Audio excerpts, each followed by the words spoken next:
Quando você vive no inferno, eu acho que não é normal esperar que você seja boa pessoa. Quando você vive no inferno, eu acho que é normal esperar que você faça coisas ruins. Porque o inferno foi criado por alguém, né? Obviamente, ou por algo, seja lá. Mas eu quero que percebam aqui a analogia. O inferno foi criado para funcionar de uma certa forma e para receber pessoas ou indivíduos, seja lá o que for, com certos comportamentos, características, e esses comportamentos nunca serão diferentes daquilo que é a filosofia do inferno. Eu estou a dizer isso por quê? Porque eu não consigo entender como é que algumas pessoas fingem ou parecem não aceitar que não é normal esperar comportamentos de altruísmo, comportamentos de pensamento coletivo. Não é normal esperarmos isso. Aquele sentimento de pertença, de patriotismo de alguns angolanos, enquanto nós tivermos o país que nós temos, ok? Eu entendo que nós devemos nos esforçar para dar o nosso melhor em prol do desenvolvimento do nosso país. No entanto, eu não consigo aceitar, não consigo concordar com a falta de empatia, porque eu acho que isso é falta de empatia, de algumas pessoas em perceber que, do mesmo modo como nós pregamos que somos diferentes quando estamos diante de casos de homossexualidade, religião, política, do mesmo modo que nós devemos pregamos, né, que é importante aceitarmos isso, que as pessoas são diferentes e que todos nós temos direito a fazer escolhas.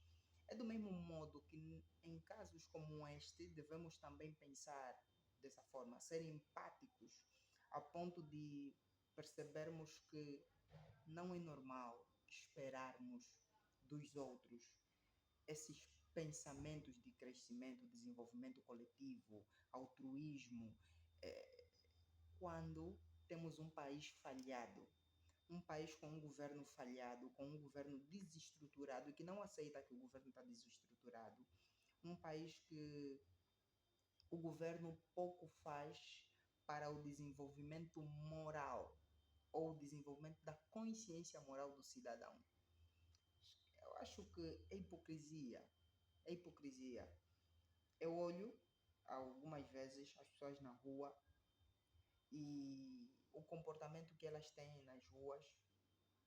Tu se sais nas ruas de Luanda, pelo menos as ruas que em ruas que saem água, né, que tem aí a canalização a funcionar. Estamos em vésperas de eleições, não tem como. Porque desde que se colocou essas mangueiras aí para todos, a água começou a sair há cerca de um ano, né? 2025.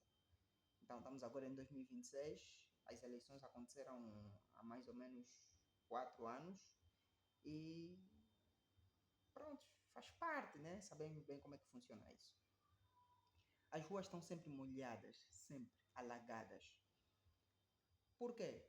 As pessoas, fica parecendo que é porque as pessoas não se preocupam em comprar torneiras. A maior parte das casas que têm as torneiras aí são todas torneiras avariadas. Ou seja, nem tem torneira. A água jorra já assim. Eles procuram formas de tapar. Mesmo aqui, eu estou aqui em casa dos meus pais, também assim, não tem torneira. Colocaram uma torneira e partiram aquilo, segundo a minha mãe, o meu irmão mais novo com os seus amigos, né? Mas é assim na maior parte das casas, não há torneiras. E a água jorra, jorra e as ruas ficam alagadas. Tu vais ver tanto lixo na rua, tu vais ver pessoas na rua a vestirem-se mal, a falarem palavras que custa ouvir. na rua, custa. Às vezes já no privado, já é custoso falar aquelas palavras. E você vê as pessoas na rua pronunciarem essas palavras como se de água se tratasse. E sem o menor pudor público, sem o menor, sei lá, remorso ou peso de consciência ou vergonha, né? É assim que eu posso dizer, vergonha social ou vergonha moral. E para mim, isso não é porque as pessoas não têm educação apenas, não, porque eu vejo as pessoas quando vão criticar esse tipo de comportamento, dizem que não, as pessoas são mal educadas, são assadas, são cozidas. Eu sempre digo, isso é culpa do governo. E logo começam as enxurradas, as críticas para mim, a me atirarem em pedra. Não, você não pode sempre procurar culpado, não pode sempre achar que o Estado é culpado de tudo. Eu digo sempre, o Estado é culpado de tudo. Quando eu digo que o Estado é culpado de tudo, não é no sentido de procurar um culpado. Eu faço sempre a analogia entre o Estado e o pai.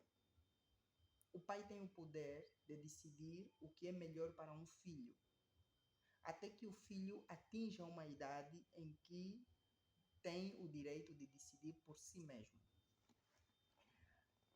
Em relação ao Estado, o Estado tem muito mais vantagem, porque mesmo até quando nós já somos adultos, o Estado ainda pode decidir o que é melhor para nós e ainda que nós, a dada altura, não queiramos fazer aquilo que o Estado quer que nós façamos, o Estado tem o direito de usar todos os meios necessários para que nós façamos aquilo que ele espera que nós façamos.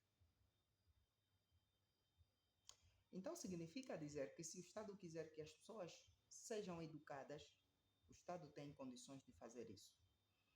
Se o Estado quiser, o governo quiser que as pessoas sejam mais higiênicas, tenham uma higiene coletiva, assim, que se vê, que se sinta, de ruas limpas, de termos ruas limpas, de termos ruas secas, casas com torneiras, o Estado consegue. Por que eu digo isso? É só pegar o exemplo daqueles momentos em que, daqueles tempos em que as pessoas nas ruas faziam limpezas coletivas. Em alguns bairros ainda existe, mas é uma coisa que acontece uma semana, na outra semana pode não acontecer, no outro mês não, fica 1 ano, 2 anos, depois tentam voltar, depois morre. Isso por quê? Porque a cultura de limpeza coletiva nos bairros não é algo que é incentivado pelo Estado, do jeito que era antigamente. Hoje em dia não é assim. Então, muito do que prevalece até hoje tem um incentivo do Estado, direto ou indireto. Reparem, por exemplo, nas músicas. Os estilos musicais que hoje prevalecem, os tipos de música que hoje se fazem sentir são promíscuas. Tanto no kuduro, quanto no rap, quanto no samba, não diria, né? Vamos só ficar com o kuduro e o rap. Tem incentivo indireto do Estado, por quê? Através do Ministério da Cultura. Nosso Ministério da Cultura, eu poderia dizer que é um filho adotivo do Estado, mas não é isso, porque eles recebem do orçamento. Tem um bolo, provavelmente é migalha do bolo, mas é alguma coisa e não se vê nenhuma ação do Ministério da Cultura. Ou seja, não consegue se sentir alguma ação propriamente do Ministério da Cultura. Então significa dizer que o nosso governo precisa passar por uma mudança, uma reestruturação para que essa reestruturação se reflita na vida do cidadão de modo geral. Então, não tem aqui meias palavras, não tem aqui conversa. Muito do que acontece, ou maior parte do que acontece, do que está ruim, é porque o governo não sabe como lidar com essas situações. E se sabe, então é benéfico para ele que continue como está. Porque se fosse ruim para o Estado, para o governo, alguma coisa devia ser feita. E antes que me venhas dizer que em países desenvolvidos também tem muitos problemas, que se vê em países como Angola, deixa-me dizer-te que você disse uma coisa. país desenvolvido. Angola nem é desenvolvido. Então, ainda não estamos em momento de fazer esse tipo de comparação absurda. Quando nós tivermos o mínimo, aí sim vamos voltar nessa conversa. Por enquanto, fique com isso. As coisas não estão bem porque precisa-se de uma reestruturação no governo. E essa reestruturação passa pela mudança de governo. Enquanto isso não existir, enquanto não acontecer isso, não haverá, com toda certeza, a mudança que nós queremos e esperamos.